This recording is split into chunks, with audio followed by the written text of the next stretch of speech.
الشيخ السديس، أنا ذاك اليوم سمعت واحد في قناة مكملين الإخوانية يسخر من الشيخ السديس، وإنه الشيخ السديس هذا يعني إمام الحرم واللي كنا مبهورين به طلع عميل لأمريكا. طلع وأنا هو المذيع يقول أنا ما بحبش أصلا شيوخ السعودية. بحب شنو؟ إنه أنا أحب الشيوخ عبد الباسط، عبد الصمد، محمد صديق المنشاوي، وأبو العينين شعيشع، ويعني المعدد المشايخ المصريين الذين نحبهم ونستمع إليهم، الذين نقلوا القرآن إلى العالم عندما لم يكن للمملكة العربية السعودية إمكانيات. هذه الأصوات المصرية العظيمة.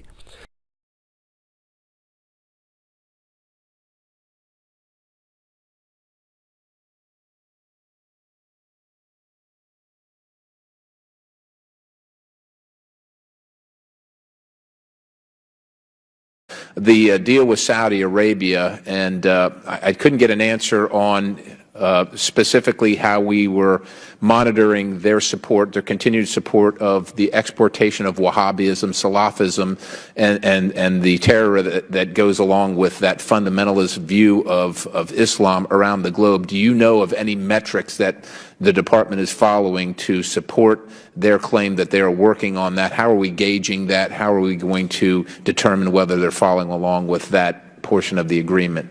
Well, one of the outcomes of the President's Summit in Riyadh was the creation of the Center to counter extreme Muslim messaging with Saudi Arabia. This center now exists. It was inaugurated while we were there.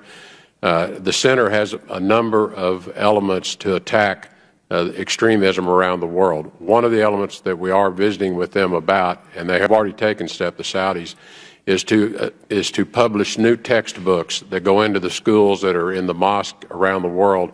These textbooks are to replace textbooks that are out there today that do advocate extreme Wahhabism viewpoints around the justification for violence. We've asked that they not just publish the new textbooks, we've asked that they retrieve the existing textbooks so we get those back. That's just one example. This center is going to have a very broad range from social media to broadcast to how young imams are trained in the theological centers.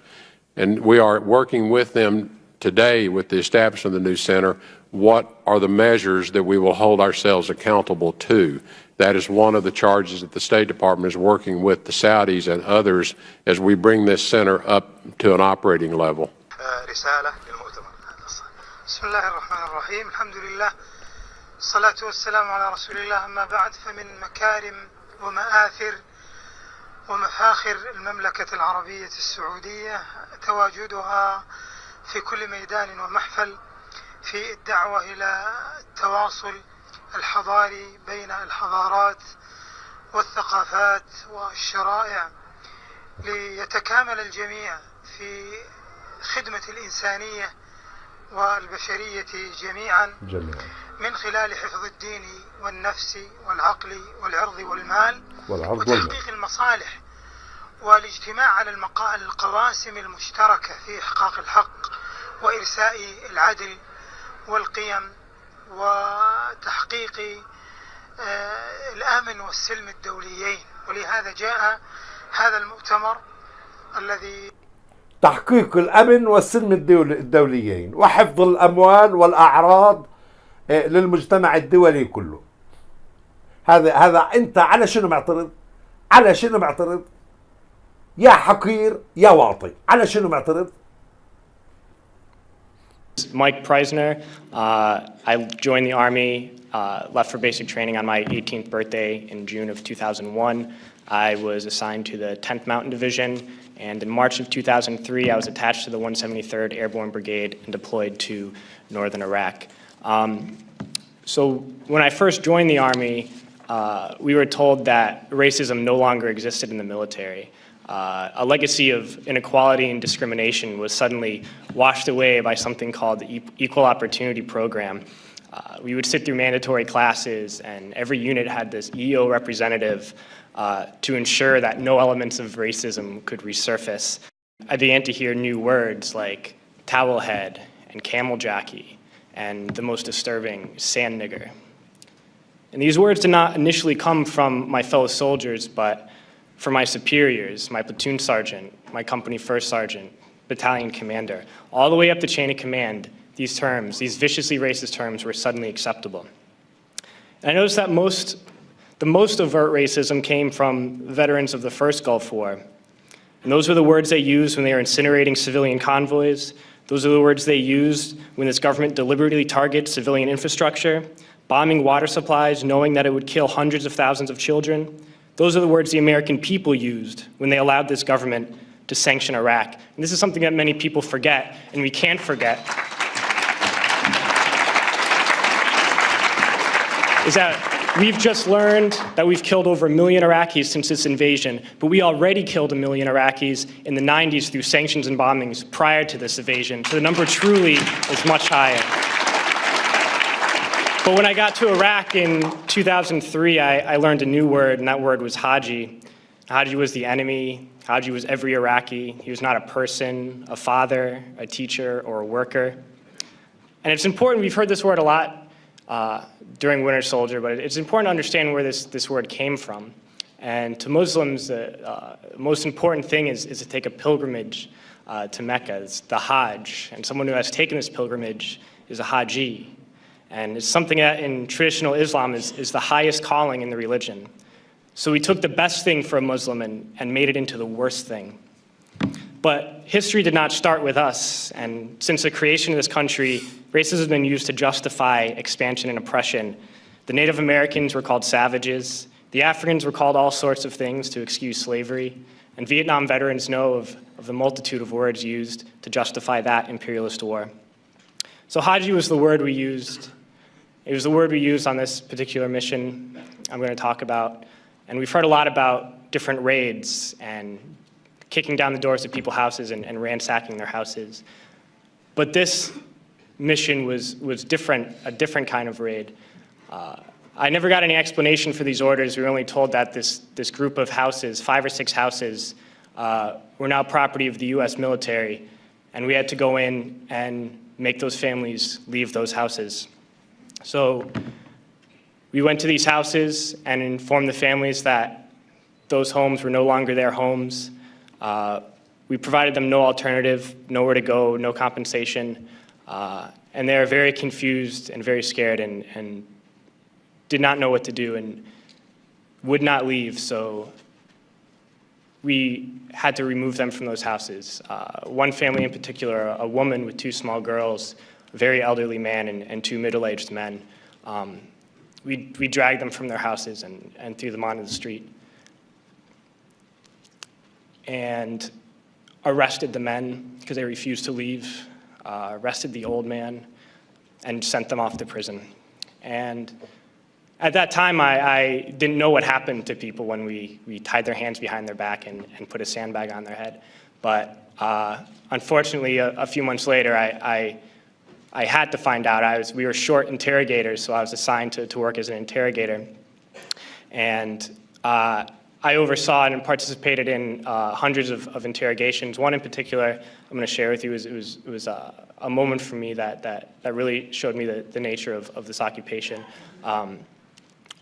This particular detainee, when I was sent to interrogate him, he was stripped down to his underwear, hands behind his back, and a sandbag on his head. I never actually saw this man's face. My job was to take this metal folding chair and just smash it against the wall next to his head. He was faced against the wall with his nose touching the wall, while a fellow soldier just screamed the same question over and over again. No matter what his answer, my job was to slam the chair against his wall.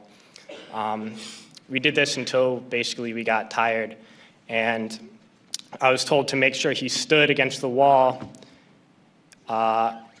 for however long, and I was guarding this prisoner, and my job was to make sure he kept standing up, but something was wrong with his leg. He was injured, and he kept falling to the ground. And the sergeant in charge would come and tell me to get him up off his feet. So I'd have to pick him up and put him against the wall. And he kept going down. I just have to keep pulling him up and putting him against the wall. And my sergeant came along and he was upset with me for not, continue to stand. He picked him up and slammed him against the wall several times. And then he left, and when the man went down on the ground again, I noticed blood pouring down from under the sandbag. And so I let him sit, and when I noticed my sergeant coming again, I would tell him quickly to stand up. And then I realized that I was supposed to be guarding my unit from this detainee, and at that point I realized I was guarding the detainee from my unit. And I tried hard to be proud of my service, but all I could feel was shame. And racism could no longer mask the reality of the occupation. These were people, these were human beings. I've since been plagued by guilt anytime I see an elderly man, like the one who couldn't walk, who he rolled onto his stretcher and told the Iraqi police to take him away. I feel guilt anytime I see a mother with her children, like the one who cried hysterically and screamed that we are worse than Saddam as we forced her from her home. I feel guilt anytime I see a young girl, like the one I grabbed by the arm and dragged into the street. We were told we were fighting terrorists. The real terrorist was me, and the real terrorism is this occupation. Racism within the military has long been an important tool to justify the destruction and occupation of another country. It has long been used to justify the killing, subjugation, and torture of another people. Racism is a vital weapon employed by this government. It is a more important weapon than a rifle, a tank, a bomber, or a battleship. It is more destructive than an artillery shell, or a bunker buster, or a Tomahawk missile. While all those weapons are created and owned by this government, they are harmless without people willing to use them. Those who send us to war do not have to pull a trigger or lob a mortar round. They do not have to fight the war, they merely have to sell the war. They need a public who is willing to send their soldiers into harm's way. They need soldiers who are willing to kill and be killed without question. They can spend millions on a single bomb, but that bomb only becomes a weapon when the ranks in the military are willing to follow orders to use it. They can send every last soldier anywhere on earth, but there will only be a war if soldiers are willing to fight. And the ruling class, the billionaires who profit from human suffering, who care only about expanding their wealth, controlling the world economy, understand that their power lies only in their ability to convince us that war, oppression, and exploitation is in our interest. They understand that their wealth is dependent on their ability to convince the working class to die to control the market of another country. And convincing us to kill and die is based on their ability to make us think that we are somehow superior. Soldiers, sailors, Marines, airmen have nothing to gain from this occupation. The vast majority of people living in the US have nothing to gain from this occupation. In fact, not only do we have nothing to gain, but we suffer more because of it. We lose limbs, endure trauma, and give our lives. Our families have to watch flag-draped coffins lowered into the earth. Millions in this country without health care, jobs, or access to education must watch this government squander over $450 million a day on this occupation.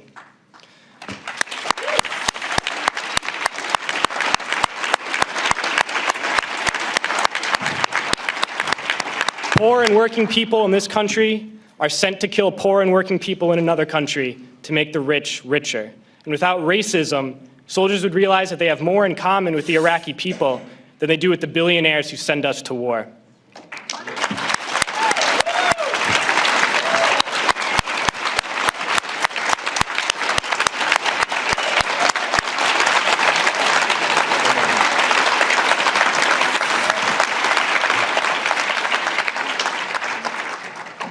I threw families onto the street in Iraq, only to come home and find families thrown onto the street in this country, in this tragic and unnecessary foreclosure crisis. And we need to wake up and realize that our real enemies are not in some distant land. They're not people whose names we don't know and cultures we don't understand. The enemy is people we know very well and people we can identify.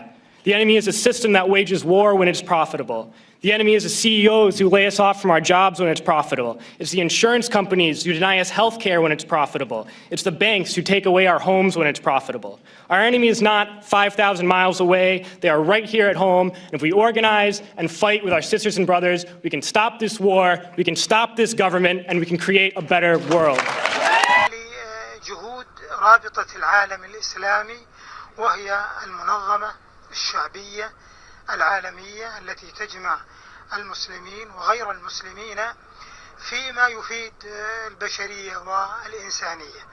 اجتمعنا ولله الحمد والمنة في هذا المؤتمر، وحصلت كلمات مؤثرة ونافعة ومباركة من المسلمين وغير المسلمين، وكلهم يؤكدون على أهمية التواصل الحضاري بين العالم الإسلامي وغيره، ولا سيما بين المملكة العربية السعودية والولايات المتحدة الأمريكية في مثل هذه الظروف التي تحتاج الإنسانية كلها والبشرية جمعاء إلى إحقاق الأمن والسلم الدوليين وإلى مكافحة الإرهاب والتطرف والطائفية، وإلى أن يجتمع الناس على كلمة سواء في تحقيق أمنهم وسلامتهم وسعادتهم وإعمار هذه الأرض.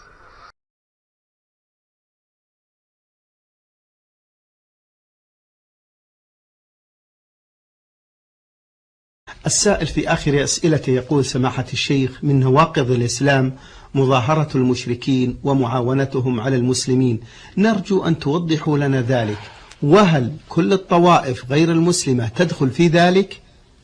نعم، مظاهرة المشركين على المسلمين ردة عن الإسلام، بقوله جل وعلا: ومن يتولهم منكم فإنه منهم.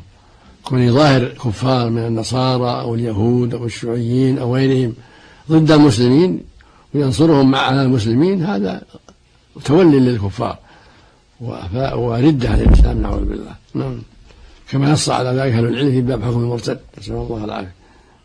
جزاكم الله خيرا. اسمع يا حرام، اجى مذيع القناة الإخبارية للشيخ السديس وسألوا عن هذا، قال له إنه هو من السعودية والطرف الآخر من أمريكا، فقال له إنه الطرفان المؤثران الآن في العالم اللذان يقودان العالم نحو التفاهم هما الملك سلمان والرئيس ترامب. هذه شنو فيها؟ في أيدي العمال الأمريكيين، وسوف نتبع قاعدتين بسيطتين: اشتري منتجات أمريكية ووظف عمال أمريكيين.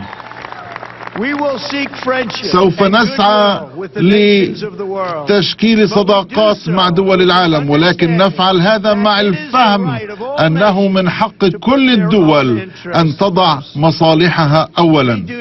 نحن لا نسعى لفرض طريقة حياتنا واسلوب حياتنا على أي أحد، ولكن سنجعل أسلوب الحياة هذا يسطع كمثال، وسوف نسطع نحن كي يتبعنا الجميع.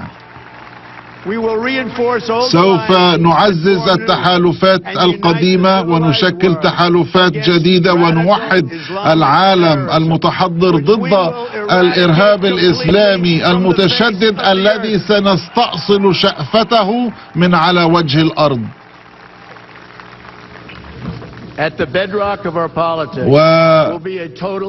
وفي قلب سياساتنا سيكون هناك ولاء كامل. Saudi Arabia was making $1 billion a day.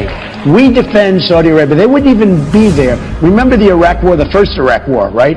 Where they were Kuwait, with Kuwait, where they came in and they were coming. The Iraqis were coming in, and the Saudis ran. I mean, I just remember it. But we had our Marines in the background. No Marine is running, right? And we took care of it. But I'll never forget that scene. So here's the thing: we defend Saudi Arabia. Every time there's a problem, we send our ships. We go crazy, right? We spend a fortune. We get paid peanuts for this. We have to be reimbursed. We have to be paid when we do this.